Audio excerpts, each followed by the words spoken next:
Drew Forrester, if you don't know, who normally we bring on to kill time, mostly. We actually have something to talk about with him this time. Drew Forrester, drewsmorningdish.com, has qualified for the U.S. Senior Open, which is a true, genuine accomplishment, and I'm very happy for him.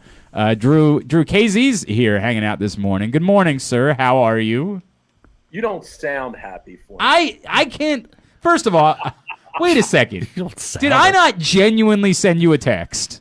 By the way, you're not allowed to come. What do you mean I'm not allowed to come? I put you on the list. The hell are you? You're doing the Bryson DeChambeau bit? You're going to kick me out? They send you a list of things, and they say, is there anybody you don't want on property? And I said, yes. I was going to – hey, wait a second. I was going to come do what we used to do for the former UMBC women's basketball coach. I was going to come over there and hassle some people for you. I love it. That I might need you for. Yeah, I was going to come over there and talk some ass. Now you're not allowed to breathe anymore without getting a fat. I stood up.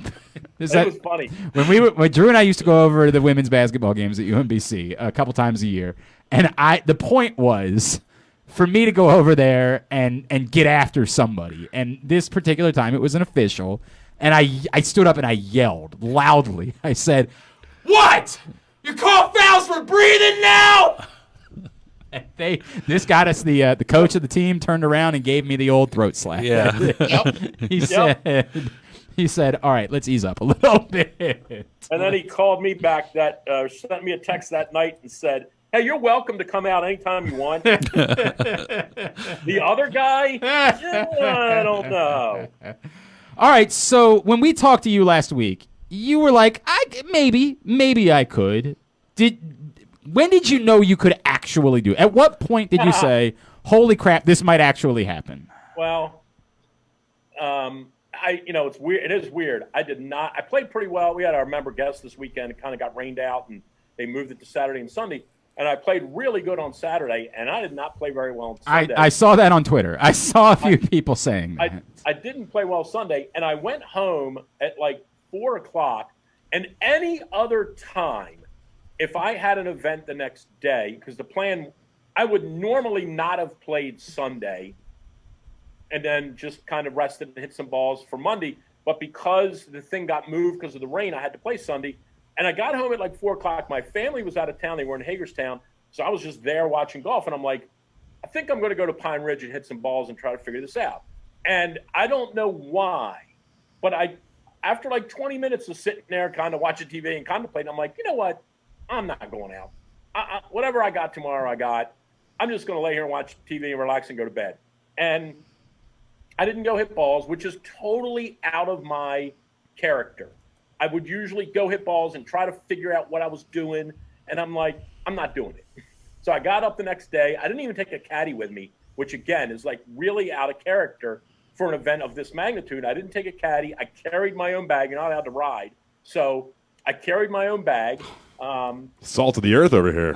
I didn't know physically you were still capable of doing that, Drew, if I'm being honest with you. And then the other dumb thing is you are permitted to wear shorts in the event, and I don't know why, but I wore long pants. I sweated my rear end off the whole day. And I played – I hit the ball really good the first 5 holes. I was 1 under. I made a double on a hole, but I didn't really do anything dumb. I just didn't hit a good drive, and I tried my best to make a bogey, and I couldn't. I made a 6. But then I birdied the very next hole, and that really kind of calmed me down. I'm like, okay, I'm still even. I'm 7 holes into this thing. I got 2 pretty easy holes coming up. I didn't birdie either one, but I'm like, okay. I turned it even par. I knew from my history at the course, I thought this was at Argyle, correct? Argyle in Silver Spring, and I knew in my history there would be someone would shoot really good, like 5 or 6 under, which didn't happen. But I thought, a couple under could be in the hunt. 2 or 3 under could be in the hunt.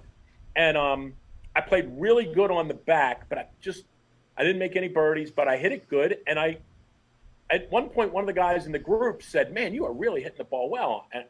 And I didn't want to say, like, "I know, dude, if you'd have seen me yesterday, you wouldn't believe it." That kind of, when he said that to me, it just triggered something in me. I'm like, I am playing good. I just need to make a couple putts. And I made a birdie at 17.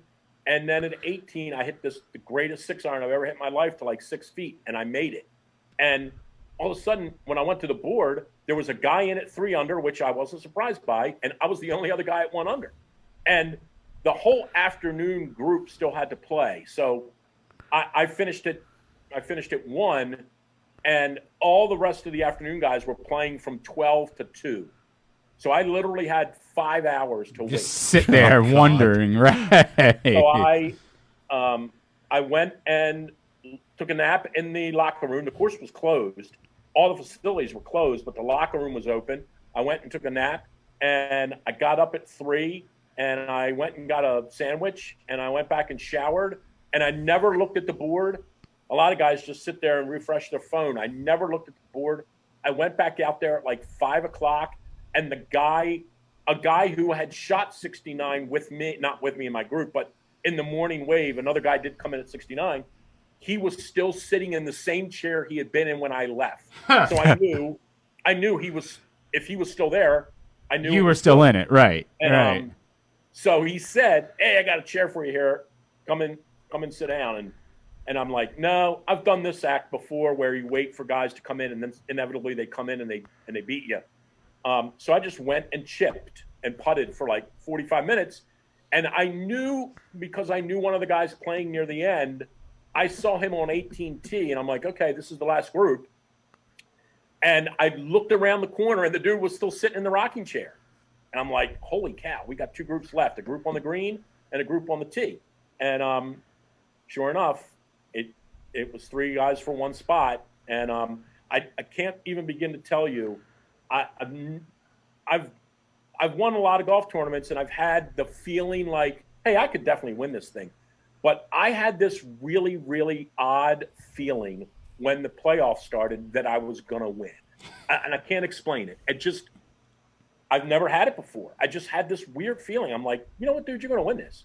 And I was 0 for 4 in USGA playoffs before this. I had been in 4 of them, 1 for the U.S. Amateur, 1 for the U.S. Mid-Am, 1 for the U.S. Public Links, and 1 for the U.S. Senior Am.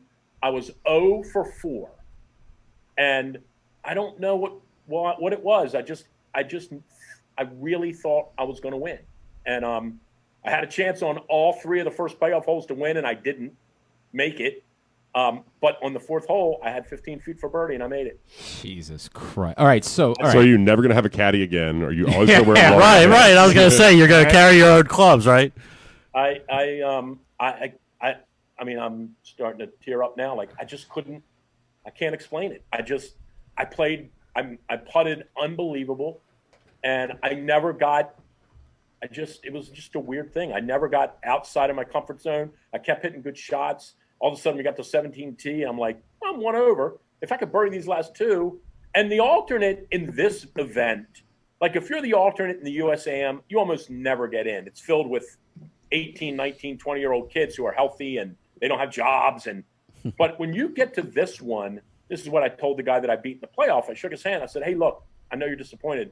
You might still get in this thing. Like, make sure you go out there to the tournament, because you're still afforded all the luxuries of being in it. You just don't get to play if you don't get in. But this is the one where an alternate could get in. So even on 17T, I'm like, man, if you could just finish 1 under, and even if you were the first alternate, I could still get in it. And I don't know, man. I made a birdie at 17, and I literally hit the best 6-iron I've ever hit in my life on the last hole, and I had 6 feet, and I made it. So, man, it was nuts. Congrats, dude! Yeah. You're giving me goosebumps talking about it, and I don't even like you. You know what I mean? You don't even like me. Right. You don't even like me. Right. So I don't know, man. It just was my day. I keep saying, like, I was lucky, and my friends are like, dude, you aren't lucky. You worked hard. And I'm like, no, there's a lot of luck to it. I was just lucky, and I hit the right putt at the right time, and I made it. So you like? And I haven't slept yet since. Yeah, I mean, but this really is the type of accomplishment that you can just, like, who cares at this point? Like, now, could you right? possibly be disappointed at all based on what happens at Omaha? Like, you could shoot your worst round of your life and it would still be an accomplishment?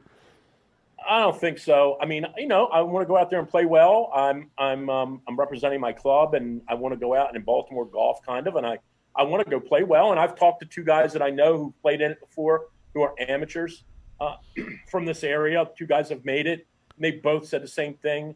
Like, just go enjoy it. Work on your short game. Work on your putting. Don't worry that much about your full golf swing because the courses are really difficult and long. I'm not naive. Look, I know it's going to be a difficult challenge. Yeah, I'm just gonna be honest with you. If you don't win, I'm gonna, this is not like what are we doing? There's no moral victories here. I can set you up for that disappointment now.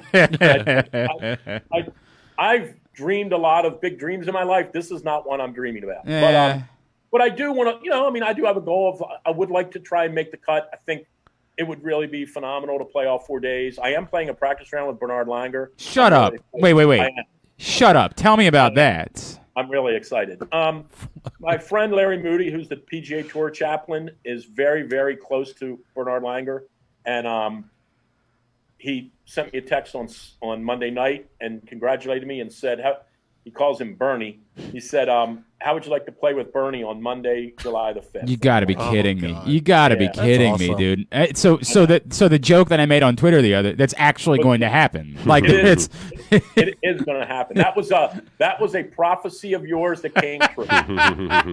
That's actually, if you missed it the other day, I said I imagined the scenario on T1. I said, Drew walks up and says, hi, Bernard Langer, I'm Drew. And he's like, oh, hi, nice to meet you, Drew. Congratulations on making it the U.S. Senior Open. He says, thanks, Bernie. You ever wonder about what it would be like if Brian Anger had his dad as a coach? I also reached out by email to Fred Funk to ask him if I could play with him. I'm really trying, and it isn't about, I know this is going to sound dumb, right? I'm going to be in the same – I'm playing in the same tournament with these guys. It's not like I'm trying to cozy up to them. I really want to soak in some advice from them and see if there's something. I want to watch how they prepare. Sure.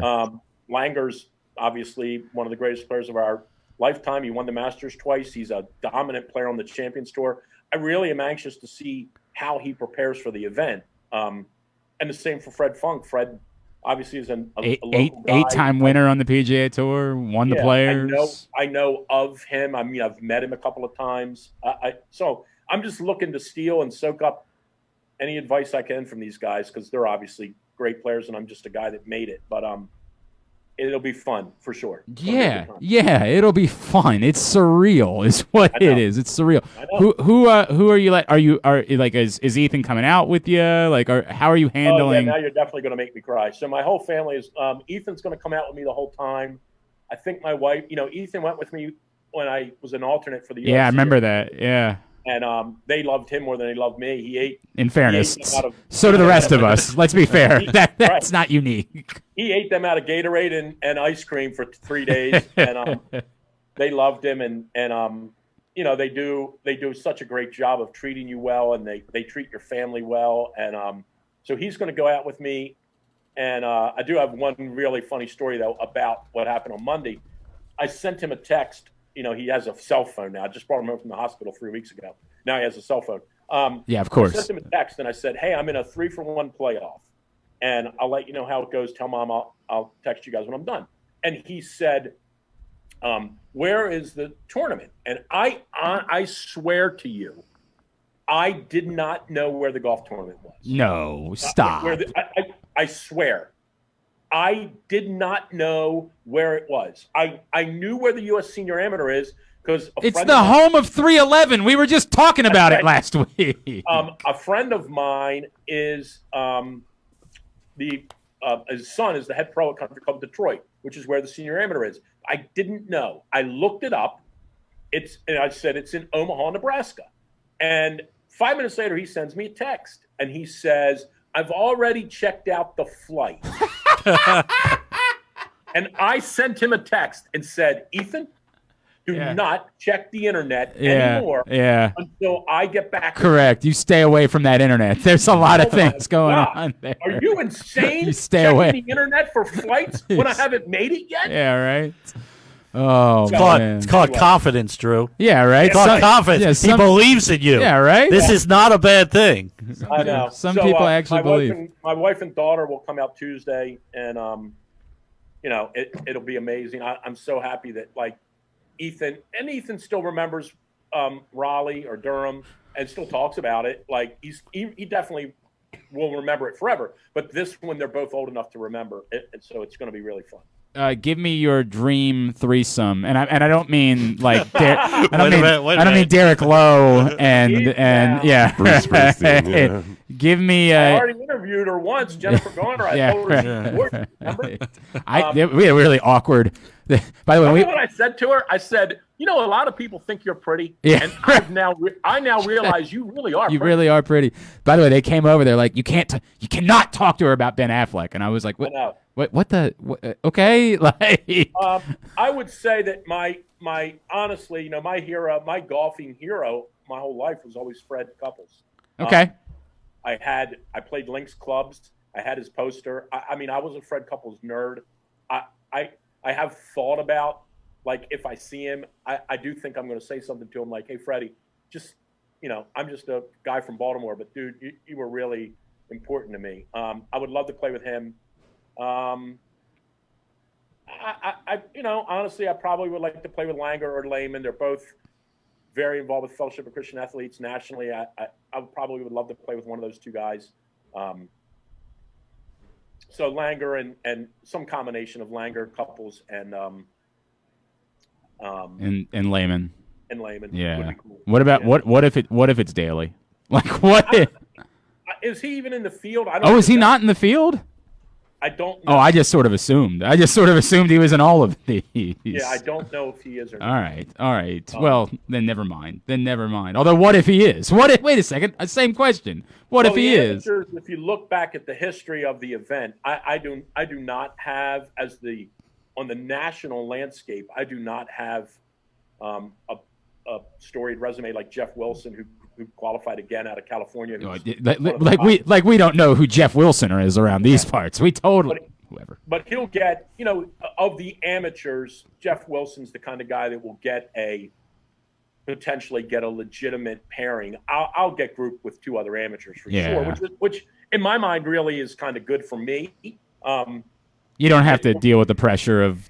And as much as I'm going to be playing in front of thousands of people for the first time in my life and TV cameras, it would probably not help me if I got some sort of good pairing in the first two rounds.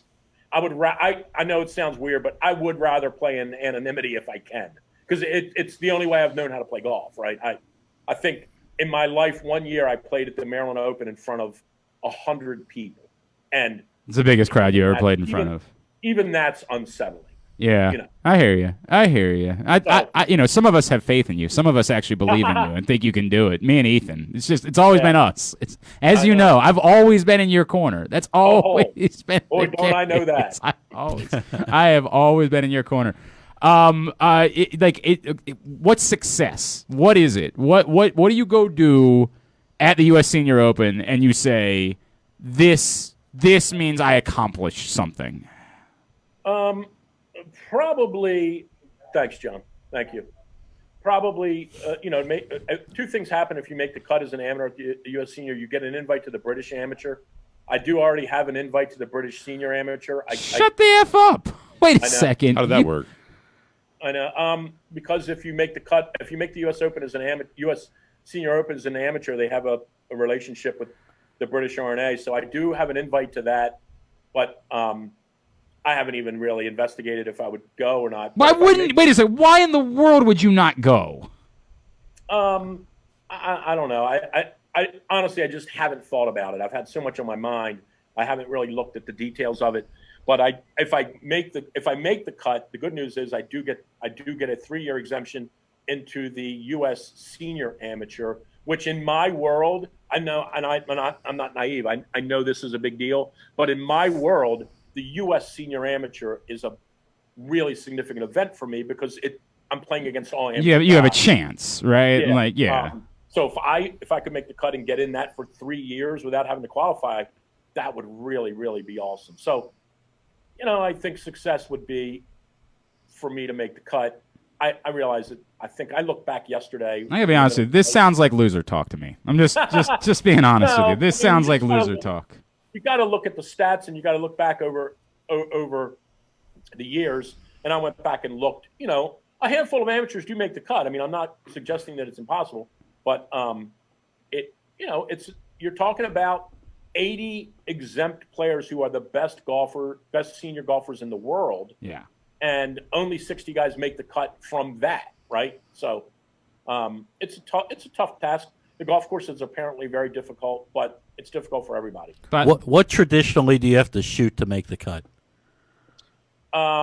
Good question. I do need to look at that a little more just to have that piece of information. I would assume that you would have to be somewhere in the 8 over range for 2 rounds. That's just a guess.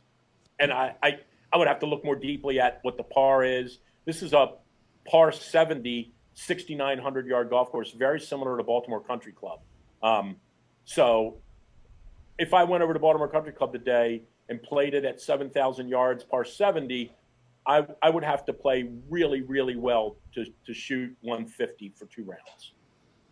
I totally understand all of that. That I understand it. I Come on, understand you it. understand I'm more it. used to the 6,500-yard courses. Yeah, personally. right. I mean, that's normally where I'm living. That's normally the way it works. From what I hear from someone who's played in it before, who reached out to me, I did have this really nice guy out of Pennsylvania reached out to me. I don't even know if I found my email, but he reached out to me and congratulated me and said, "Hey, I played there in 2013.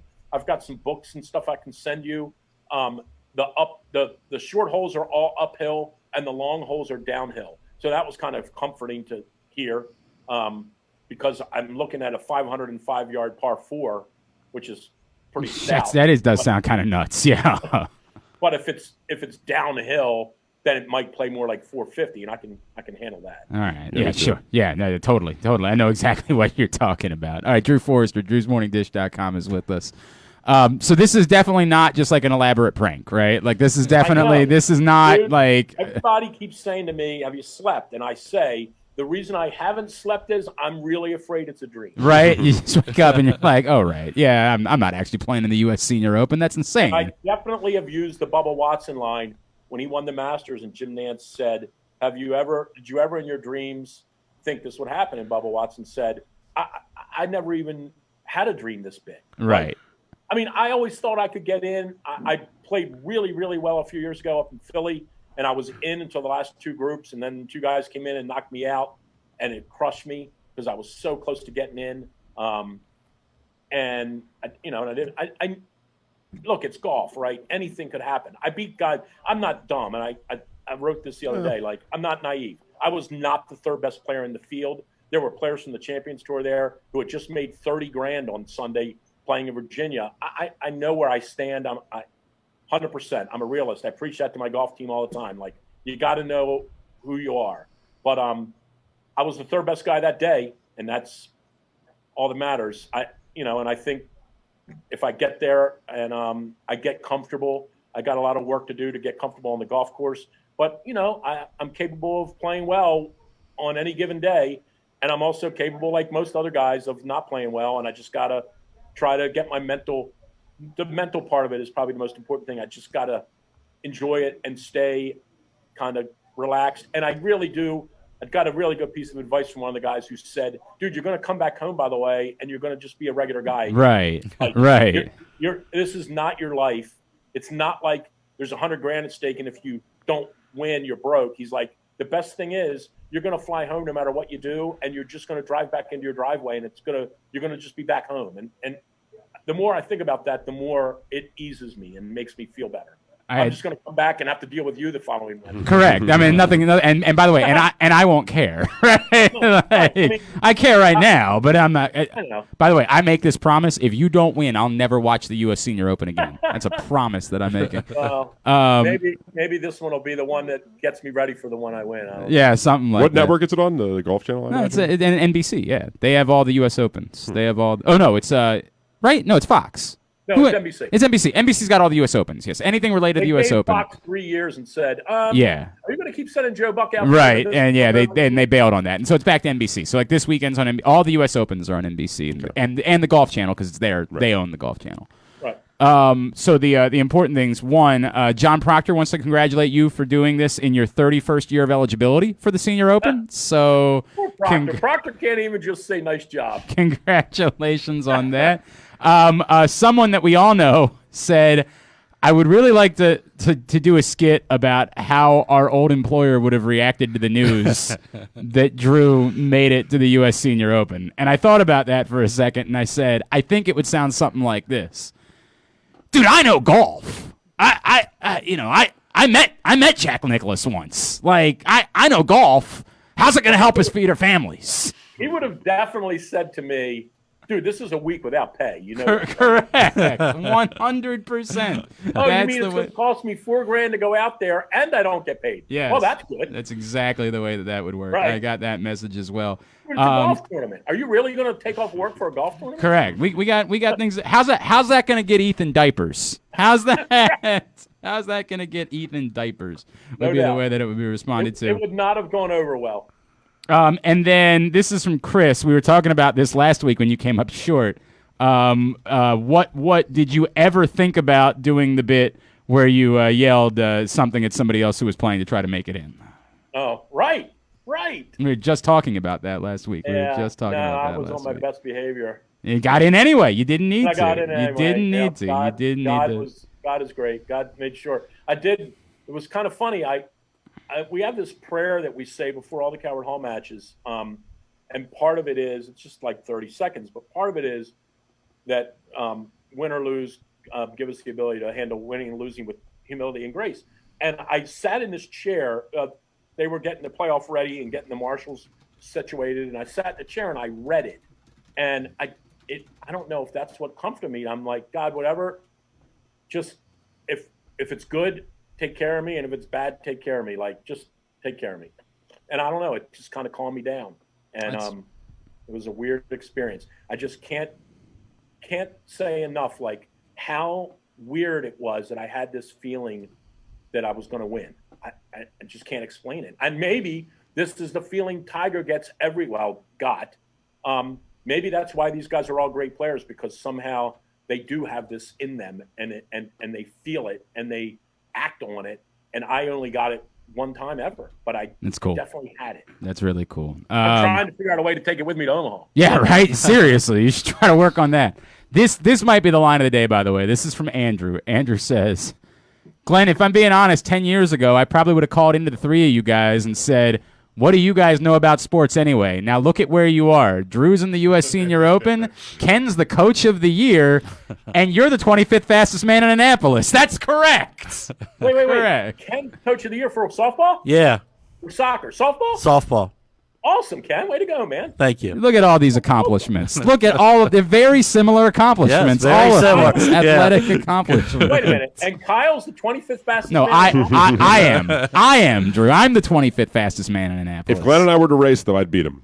No, you would. Not in a straight line, in a heartbeat. Maybe in a straight line, but you would not beat me in a 10K. That's what it was. 10K I would not No chance claim. you would. You run a Not 10K chance. recently and finished 25th? I finished 25th in the Annapolis 10K. That's which always is among a certain age group. No, you keep saying that. Adult males is what it was. How long did it take you to run? I don't even remember. 6 It's years. one of the dumbest things that I've ever. It's one of those things where, like, afterwards, you're like, I think I like looked at my time. I'm like, that can't be right. Like, there's no way I ran it in that time. Did you ever do? And this is probably more for Ken because he's close to my age. Did you ever do the walkathon? Oh, yeah. I mean, ages ago.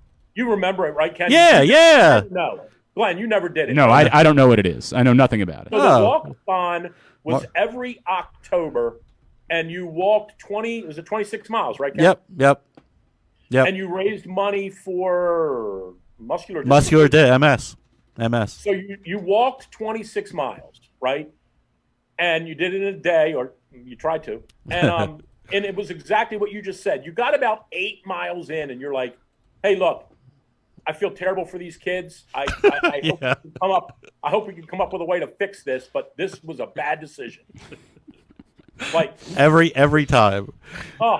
I liked later in life where you could do it as a team and you only had to like if you took 26 people with you, you only had to do a mile of it. Right. Actually is the way to go. Correct. The problem with running in the race is and my buddy Ernie Cosmos always used to say this whenever we would talk about going somewhere to play golf. I would say, Ern, let's just go. It's 3 hours. He's like, no, it's not. It's 6. I'm like, no, it's not, dude. It's Ocean City. It's 3 hours. He said, you dummy, you have to drive back. And the running and the marathons are the same thing. You can run for 15 miles, but you still got 10 more to go. You can't stop. But by the way, how you getting home? Drew, my time was 53 minutes and 41 seconds, and I'm selling myself short. I was the 22nd fastest man in Annapolis. Look at that. The 22nd. You ran. What's a 10K? What is that? 7 or so. Yeah, it's about somewhere around 7-ish there. miles. Yeah, something like that. So you ran 7 miles in how long? 53 minutes. So that's pretty good, right? 7-minute mile. You Sounds incredible to me. Yeah, I'm not a runner. It doesn't make me a runner all of a sudden. No, actually, but it does. What it means? No, it does. That day, I 8:45 pace about, right? Something like that, It's yeah. 4 laps around the track, right? Yes, Yes. correct. So that's pretty good. I mean, and here's the thing. No disrespect. No, at I'm all. not remotely an You're not athlete. athletic. Correct. You're not athletic Correct. I'm at not all. remotely 100%. That's why I was so effing confused I by don't what know. happened that day. I don't know. I've seen I'm some like- kickball and tennis shots that would say Yeah. different. So would you do a half a marathon or no? So that was At that point, I feel that like- was the plan. The plan was to when this was the 2019. The plan was last year Right. to then run the 10-miler and then run the half marathon and then Right, then the world. the world went to hell. So I don't think I that's don't a know. sign, probably. What's Yeah. the record? What's the record for the actual marathon? 2 hours? Oh, What did it's- Philippides do it in? what? Philippides. Who's Philippides? The reason it's 26.2 miles. Oh, is that really the He was the thing? Greek messenger. He What's the delivered the record? message in the Battle of Marathon and ran Fastest 26.2 miles marathon to deliver time it. ever. Here's the answer. Fastest marathon time ever is 2 hours, 1 minute, 39 seconds. There's your mark. 26 miles in 2 hours. Could you imagine? I Could know. you No. even bloody No. imagine? Could you I think imagine Jeffrey that? from Fresh Prince did that, Yeah, right? it's something like that. But that's insane, right? I mean, It's taking me when that long. Bannister It's taking me that broke- long with a beltways from time to time. When Bannister broke the 4-minute mile, what do you think the marathon time was? At that point, it was probably more like 240. no. I think it's more than that. I Yeah, think it's when probably Bannister broke the record, I think it was more like 3.5, something like that. Unreal. I mean, it's nuts. It's nuts. Well, with these shoes are so light. Yeah, these correct. days. These runners they're nuts these They days. are. Have you been following baseball at all? You know the baseball team. No, nobody cares about that. Who's going to win the golf tournament this weekend? The one that people actually care about. Victor Hovland, Who's that? a Norwegian kid. Oh, Won the okay. US Amateur and All right. has won twice on tour already. Why is he going to win it? I think this event, I think this course is going to yield. I do believe a little bit in this, that the U.S. Open of all the majors is the one that always seems to yield an occasional weird winner, and I feel like it's kind of due to do that. And I feel like because they've played this golf course before, a lot of other people, they play it every year, obviously in January. A lot of people are familiar with it.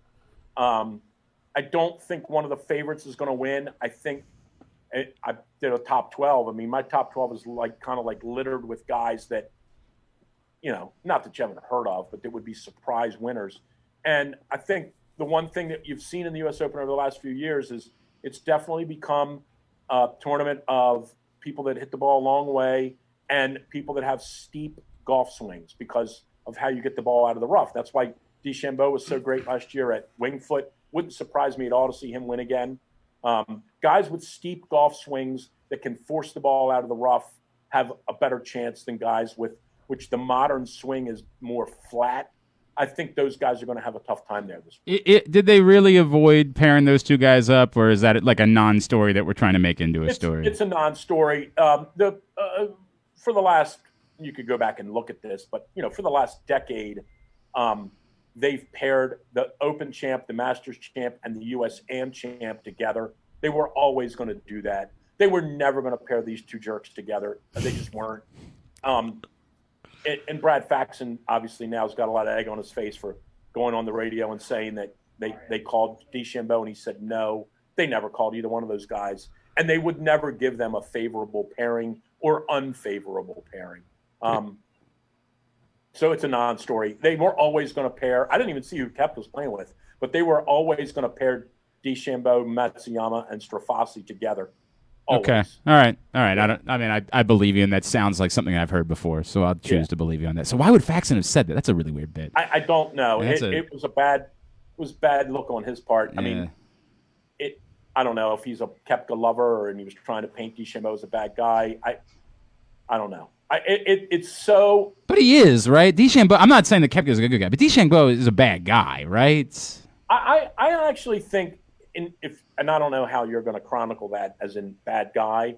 I don't think DeChambeau is a bad guy. I think he's very mercurial, and I think it's a little bit like calling Ed Reed a bad guy. You and I saw Ed Reed in various forms of whatever you want to call it, right? Ed was never a bad guy, ever. No. He was just weird. Okay. And, Right. and I think DeChambeau is just kind of a weird dude. I think Koepka is a prick. I kind of think they all are, if I'm being honest with you, Drew. Koepka's gone out of his way to fuel this, and it's a really bad look for him. And here's the worst part. He is really, really talented. He is such a good player, and this is optically, it's such a bad look for him, other than with his base. You know, his frat boy fan base love it, and the Barstool people love it, and I get it. That, you know, I'm 58. I get it. I'm out of that realm. But for golf, I will always say this, that for golf, this is a bad look, these two. All right. Fair enough. But I probably wouldn't say that if I were 28. I mean, Yeah, I think it does add more intrigue might for the look at it casual differently. fan. Yeah, I mean, I don't care at all about golf, but I'm aware of what's Right. going on. You know what I right. mean? And Like, so. it's just not a. And you know, Justin Thomas, you could tell yesterday was kind of miffed about it, and I thought he really summed it up. Like, this is about a golf tournament for 156 players. It's not about these two guys. Like, don't create pairings that create tension for the other players in the group. Like, if they get paired together by the score, Right. then it's on. That seems But- like that was always going to be. But how it wouldn't would have someone to be. say to Justin Thomas, "Hey, dude, how many zeros you want in your checks?" Right? Like, how much do you enjoy the money that you're making? This is the way that this goes about. And I get there's got to be a line to that. Like, they're doing that in boxing right now, and it's effing embarrassing, right? But like, Right. wouldn't somebody say that back to him? Like, dude, you know, no offense, you can say this is about you, but how many zeros are you putting in somebody else's check at the moment? Maybe. I mean, but again, these guys are all going to say the same thing, right? Like, hey, Justin Thomas is going to say one of the reasons people watch this on TV is because of me. Yeah. I mean, you know, I don't really know who Do Justin they though? Thomas is. Do that they much, you know? though? Like, well, but you know, he does have a following. yeah. But I mean, he's not nobody. I get that. He's not nobody. I just think in general, it's just not a good look to me. It's not a good look for the event to have this be one of the etched in stone stories is how much these two guys can't stand one another and how much they, particularly Koepka, want to create tension for the sake of whether or not you want to call it publicity or whatever. Content, yeah. It's not good. It would do But- more to nudge me toward watching than anything Justin Thomas could do. I was just going to say, but we are in a different world, and we're in a different world. We're in a social media world, and it is what drives it. And it times have changed, and you know, I may be wrong about this, and in 5 years, and I could be the odd guy out of the group. It just doesn't look good to me. That's all. Well, I still can't believe this is actually a thing. I still can't believe it. And what we're going to do, hey, let's work on this.